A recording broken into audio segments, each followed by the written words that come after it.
And he fires, and he's got Dorian Bryant underneath on a crossing route over midfield, Michigan territory. Bryant is hit, fumbles the football, and Michigan has recovered at the 43-yard line. Coming up on Michigan Replay, the Wolverines prevail at West Lafayette in a showdown with Purdue. We'll have the highlights. We'll also meet Marlon Jackson, the cornerback opponents try to avoid. And we'll look ahead and scout the Spartans of Michigan State as we get set for the annual Backyard Brawl. All that and more coming up next.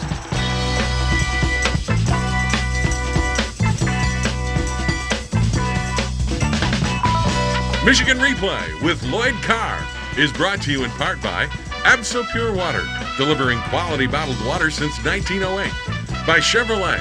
Stop by your Detroit area Chevy dealers or log on to DetroitAreaChevyDealers.com. And by State Farm, providing insurance and financial services. We had great contributions from defense to kicking game, and offensively, we did enough to win. And we got room for improvement. Gentlemen, what a great year.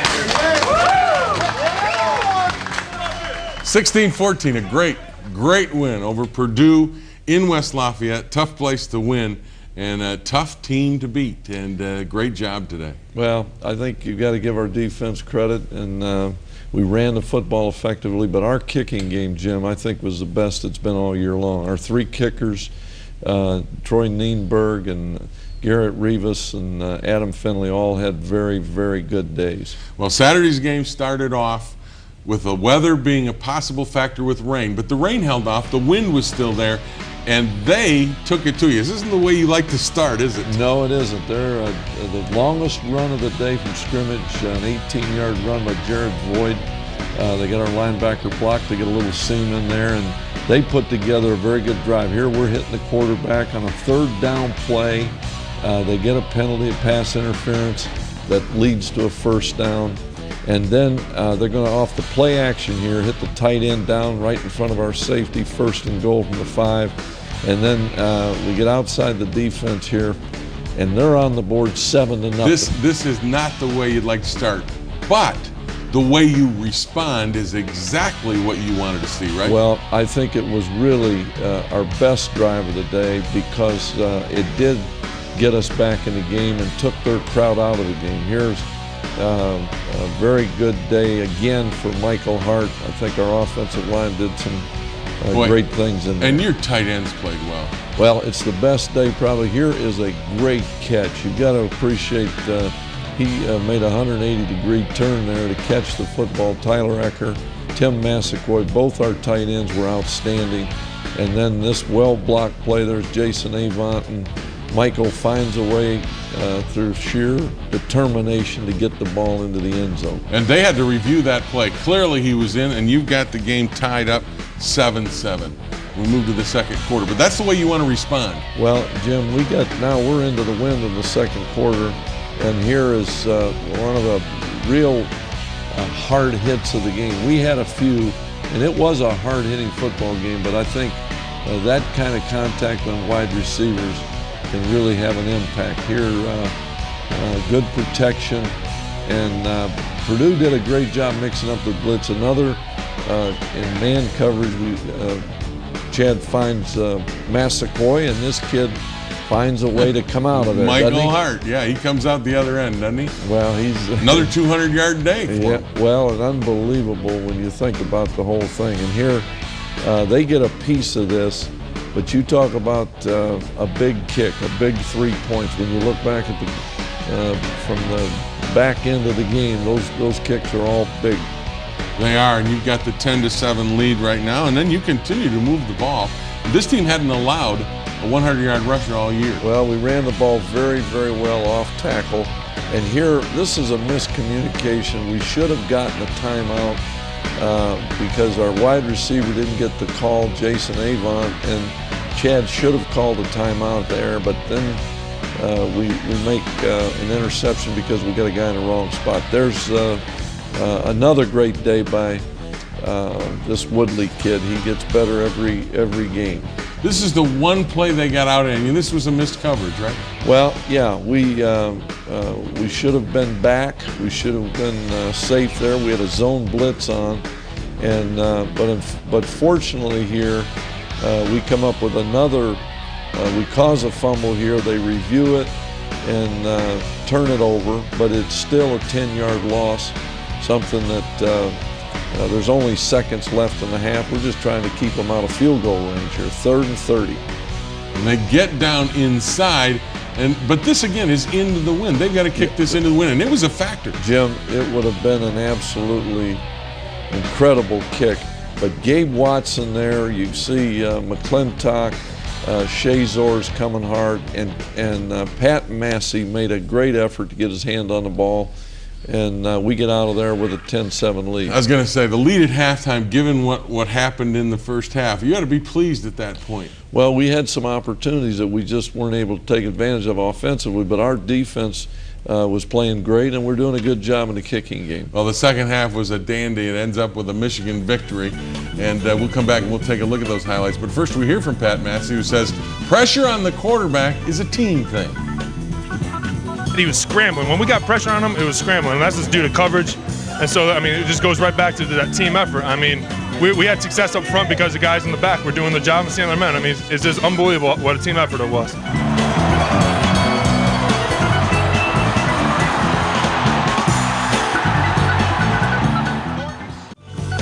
Michigan Replay takes you inside the locker room. We always come out, try to shut the run down, don't let them run. But then they went to their passing game. They caught a few balls. Then they came out trying to run again, so we had to stop the run again. So, we just put a great package together. That's all it was. Clearly, it was a great defensive package. Opening the second half. I'd say Ernest Shazor was a little bit excited. I think there. so, wouldn't you? He played great, too. He's had a great season. He's had a brilliant season. We'll see him later in a great play at the end of the game. You chose to take the win in the fourth quarter. Yep, we kicked into the wind, Jim. Purdue had the option to receive. And you told your defense you guys are going to get a short field. Yep, we told our defense we got to hold them, try to get a turnover, and that's exactly what a great effort by Gabe Watson there, forcing Orton to throw under pressure. Leon Hall makes a fine interception, and we're running the ball off tackle with great field position here in the 10-7 lead. And Henny, again, hits Jason Avant. Well, he read the zone blitz there and came back to the wide side of the field and hit him for good yardage. But we stall, and there you can see the wind. That wind was kicked something. It far enough, yeah. But the wind, he should have hit it a little bit more to the right. But that is a tough kick and this into that wind.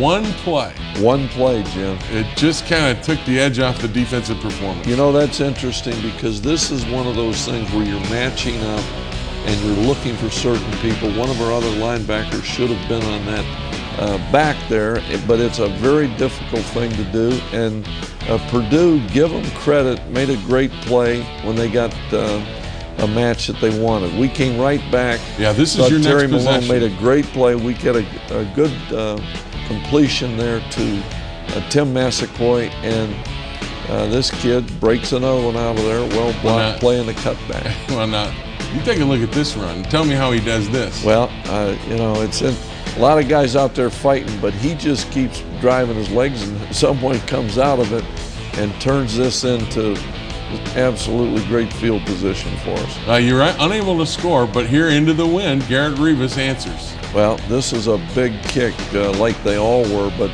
that was good protection. You see there, Purdue's got the best rushing field goal block team maybe in the country. They blocked a lot of kicks in the last 2 years. There is one of the many outstanding plays that Gabe Watson made. He just destroyed their center. Well, he controlled that gap and on a 3-yard loss there. And here's a great effort by Steve Breston. Well, I thought you had one here. I thought he was going all the way, and we make a block, one more block. If we could have got there, we'd have taken it all the way back. But Breston's been close, and he's starting to feel good about what he's doing back there. And this one, you talked about their block. They were able to block this kick. Well, they came off the edge. Their strong safety, Pollard, got it. And they executed there extremely well. And I don't know if the ball got up enough. But here, Woodley and Massey. Woodley did a good job Your jumping defense back just outside. continues to get the ball back. Well, we had great pressure on Orton all day long, Jim. Our corners, I think Marlon Jackson had a great day on their outstanding receiver, Stubblefield, and that was a big part of the matchup we were trying to get. And this is the drive that you guys put together to ultimately get the lead. Well, Jim, we're running out of time here. Here's a well-blocked sweep play, and this kid, Kevin Dudley, what a great football player he is. And this is a big play, even though it doesn't get you a first down. Well, it was 3rd down and 10, or 9, and we hit it up in there for 7 yards. And you're right, it does give us a little bit closer kick, which takes the wind out of a longer kick, and absolutely great protection, a great snap, a great kick, and now we got the lead. We got to hang on against an offense that can go a long way in a hurry. And here's the play that ends it. Well, there's a great Marcus Curry comes back and is going to make the tackle, and the defender jumps up and at it. Ernest Shazor makes a great hit, knocks the ball loose, and Leon Hall got the ball inbounds. And now this kid right here makes a nice play. He stays in bounds. We're trying to run the clock out. There's a lot of heroes in this game. There sure were. 16-14 the final. Do me a favor. Quit calling Michael Hart this kid. Hey, everybody in the he world, is a kid. I know he is. I don't know if he's got his driver's license yet. But he has been remarkable. But I think we ought to be Michael Harting him instead of this kid. Well, you're the coach. You probably can get away with it, huh? Well, next year I'll change him. Begrudgingly. He's playing like a man, I'll tell you that. Yes, he is. This game, huge game on the road. Talk to me about, again, you talked about while we were getting ready to shoot the show. This is a team effort. This was a great team victory.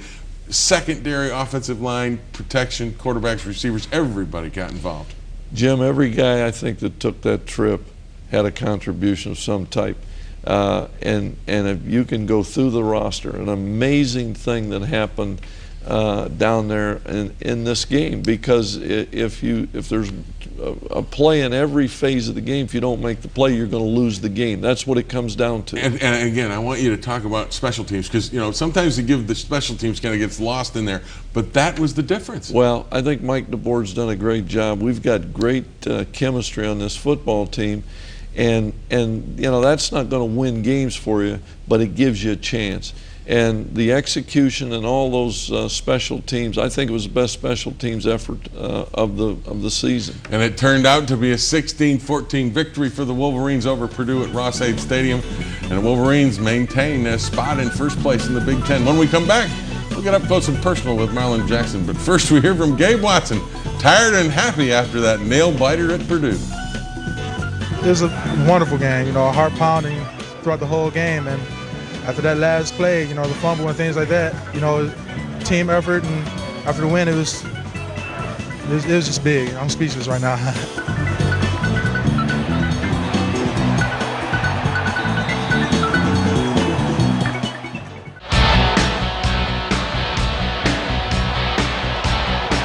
Marlon Jackson is one of Michigan's best players. Last year, he took one for the team. He moved from his natural position of cornerback to safety. It wasn't easy, but Marlon did it because the team needed it. Personally, I felt like I kind of was out of position, but football's not a I thing. It's a team thing, and it was a move that was necessary in order for the team to be successful, and everything worked out for the best for that year. I mean, it wasn't totally bad, It was mentally rough and tough last year, but I got over it. The team was successful. We won the Big Ten championship and went to the Rose Bowl, so it all worked out. While the move was tough, Marlon learned more about the game and himself. On balance, it made him a better player and person. This year, he's back playing corner and couldn't be happier. I'm at home. In my heart, last year I was a corner. I still was a cornerback, and now being able to get back there and help this team out and, by making plays and being a leader on the defense is great. It's great being a senior to get to do those things. He's firing, and this one's intercepted by Marlon Jackson on the 18. He's headed the other way, up to the 20, 25. He's all the way to the left sideline, cutting back to the middle. He's at the 40. He leaps over a man at the 45 and is tackled at the Illinois 49-yard line. As a captain, Marlon has also become a solid leader thanks to the move and his return for his last year. Yeah, he could have moved on after last season, but didn't, and was rewarded by being voted a captain. I look at it as there's too much on the line to be joking around or not to be serious. You know, you have to be focused in every practice, every game, and you know that's kind of mentality I come out every day with. You know that I'm not just practicing just to practice. I'm practicing in order to get better, in order to win this game on Saturday. That's what every practice is about for me. Marlon is expected to graduate next May, and while football remains in his future, he's a huge movie buff. As a matter of fact, Marlon fancies himself as a pretty fair movie critic. You know, being a critic, you know, you can't make the decision that everybody's gonna like, you know, and you know, it's been a couple movies I've seen so far, and somebody else has seen it, they'd be like, no, I didn't like it. I'd be like, well, you must really don't understand and get movies. You know, you don't understand the whole plot and the theme to this movie. You didn't understand it. You didn't look deep into it. I say number one was a great movie. Was we just watched it one game, Mystic River. It was so many like underlying hidden messages in that movie that you get to see if you really look at it. So many things that you can pick up on in that movie. Cornerback. I'm gonna have to watch safety, that movie. Cornerback, safety, and movie critic. Jim, Two thumbs up. Put your thumb up. I don't. Marlon Jackson. I don't know about movie critic, but I do know this. Imagine a guy going in there as a preseason All-American and moving to safety because his coach asked him to and told him it was for the better of this team a year ago, and then he got hurt and missed some games. Grant Bowman, I'll never forget, after the season, he said, Coach, I can't tell you what a great leader Marlon was when he was hurt. And now, today, he's a captain at Michigan, the greatest honor a Michigan football player can receive. And I think it speaks to his unselfishness and his love for the game. And I'm just delighted. And I'll tell you something. Nobody knows how good a year he's having. He's having a great year. You don't see all the statistics, but he is playing fabulous football. Speaks volumes about Marlon Jackson. When we come back, we'll scout the Spartans, but first we hear from Leon Hall, who says after a big win, letdowns are not an option. No, not especially not in this situation when we're, you know what I'm saying, we're trying to get to the Rose Bowl, win the Big Ten title. We can't, there's no room for mistakes and everything, so we're gonna have to come out and try to have a perfect game and come out to win, hopefully.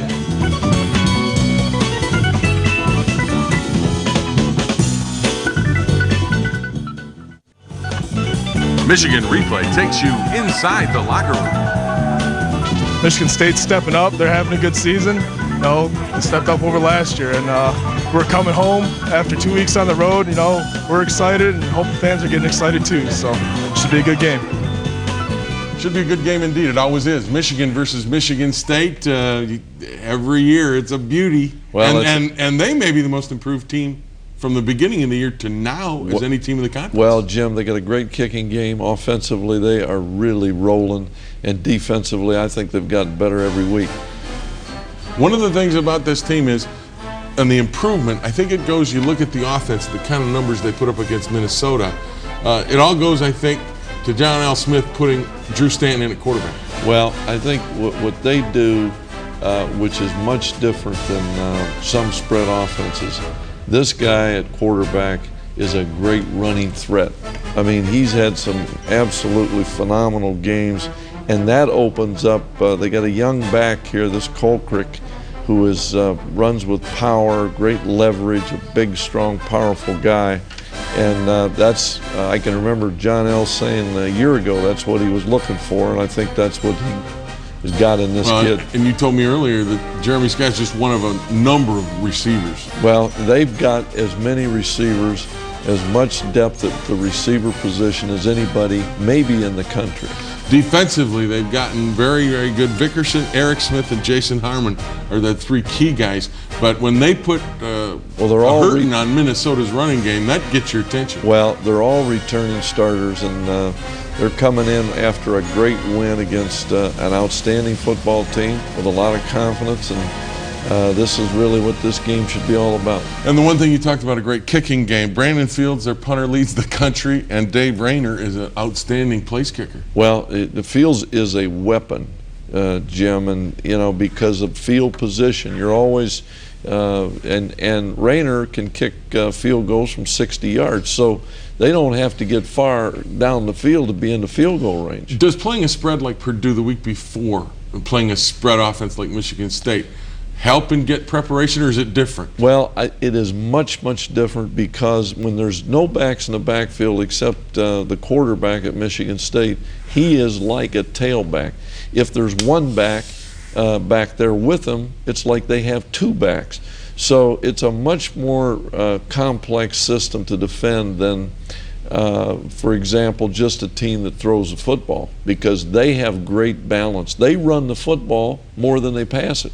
Now, that's not something you see normally from a spread offense. Well, it ought to be a great football game, and it always is, and it's the rivalry game. Well, we need our fans to come and be ready to go. Lloyd, big question now is, do you have your bracelet on? Yes, I do. Well, let's see your bracelet. You got your bracelet right on? here. Right there? Well, these bracelets, for everybody, if you want to know, it's one of the things that Lloyd Carr is involved in raising money for the Champions for Children campaign, raising funds for a new children's and women's hospital. It's called the M Go Blue Vermont wristband, and they'll be on sale starting October 30th at this weekend's game between Michigan and Michigan State. And each bracelet costs $2, but $1 goes right to the campaign for the children in the building of the hospital. It's a great thing for you and Lori, your wife, to do and co-chair this event. Well, Dave and Jan Brandon are part of it, but Jim, we must build this hospital, and it's going to take a great team effort throughout this state and throughout the country. The people that have had children have their lives saved in this hospital, and we got to get it done. And our football team this spring had a car wash to kind of kick off some of the fundraising part of it. But yeah, it's a great cause, and we're excited to be a part of it. We hope everybody gets them this weekend. You can get them at the M-Den, Myers, Dunham's, or at the Atlanta Bread Company on campus. Be sure you're here next week, because it's a big one. Michigan versus Michigan State, right here on Michigan Replay. Michigan Replay has been brought to you in part by The Joy of Pepsi and by Big Boy Restaurants. Big Boy makes you say, oh boy.